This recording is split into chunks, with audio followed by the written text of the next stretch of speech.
다윗 왕과 하나님의 영원한 약속. 통일 이스라엘의 왕 다윗은 백향목으로 지어진 화려하고 향기로운 왕궁에 홀로 서 있었습니다. 전쟁의 소리는 잦아들었고 사방은 평온했지만 다윗의 마음 한구석은 무거웠습니다. 창밖으로 시선을 돌리자 낮은 언덕 위에 세워진 소박한 휘장 텐트가 보였기 때문입니다. 그곳에는 하나님의 거룩한 언약궤가 모셔져 있었습니다. 다윗은 평소 신뢰하던 선지자 나단을 궁으로 불렀습니다. 다윗은 그에게 조심스럽게 자신의 고민을 털어놓았습니다. 보시오, 선지자여. 나는 이렇게 안락한 백향목 궁전에 살고 있는데 하나님의 궤는 여전히 저 차가운 천막 아래에 있구려. 내가 그분을 위해 웅장하고 아름다운 성전을 지어드리고 싶소. 나단 선지자는 다윗 왕의 깊은 신앙심에 감동했습니다. 그는 왕의 제안이 하나님을 기쁘게 해드릴 것이라고 확신하며 미소를 지었습니다. 왕이시여, 하나님께서 왕과 함께 계시니 왕의 마음에 있는 모든 선한 계획을 그대로 행하십시오. 하나님께서도 기뻐하실 것입니다. 나단은 격려의 말을 남기고 궁을 떠났습니다. 하지만 그날 밤 고요한 정적 속에 잠들어 있던 나단 선지자에게 하나님의 말씀이 임했습니다. 평소와는 다른 강력하고도 세밀한 음성이 나단의 온 영혼을 깨웠습니다. 하나님께서는 다윗의 생각과는 조금 다른 계획을 가지고 계셨습니다.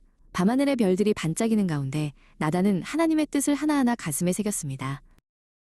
다음 날 아침 다윗 왕은 왕궁 발코니에서 평화롭게 일과를 시작하는 백성들을 내려다보았습니다. 늠름한 성인으로 자란 청년 에단이 왕을 발견하고 정중히 허리를 숙여 경례를 건넸습니다. 다윗은 미소로 답하며 이 강건한 백성들이 함께 예배할 수 있는 성전이 곧 세워질 것이라는 기대에 부풀었습니다. 그때 나단 선지자가 다시 다윗을 찾아왔습니다. 어제와는 달리 나단의 표정은 매우 신중하고도 엄숙했습니다. 다윗은 성전 건축을 허락하시는 하나님의 확답을 기대하며 그를 맞이했습니다. 선지자여, 어서 오시오. 하나님께서 무엇이라 말씀하셨소? 나단이 하나님의 말씀을 전하기 시작했습니다. 하나님께서 말씀하셨습니다. 네가 나를 위해 집을 짓겠느냐? 나는 이집트에서 이스라엘을 인도해낸 날부터 지금까지 집이 아니라 텐트와 성막에서 너희와 함께 걸어왔다. 나는 너에게 집을 지으라고 요구한 적이 없느니라. 다윗은 예상치 못한 말씀에 깜짝 놀랐습니다. 나단은 이어 하나님의 위대한 약속을 전했습니다. 오히려 하나님께서 왕을 위해 집을 세우겠다고 하십니다.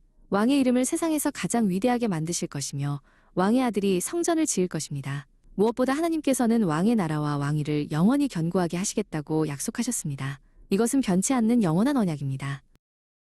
나단이 떠난 후 다윗 왕은 떨리는 마음으로 하나님의 휘장 텐트 안으로 들어갔습니다. 그는 거룩한 언약궤 앞에 겸손히 무릎을 꿇었습니다. 왕의 권위는 내려놓고 하나님의 자녀로서 엎드렸습니다. 주 여호와여, 제가 누구이며 제 집안이 무엇이기에 저에게 이토록 먼 미래의 일까지 말씀해 주시고 큰 은혜를 베푸시나이까. 다윗의 눈에는 감사의 눈물이 고였습니다. 세상의 어느 나라가 주의 백성 이스라엘과 같겠습니까?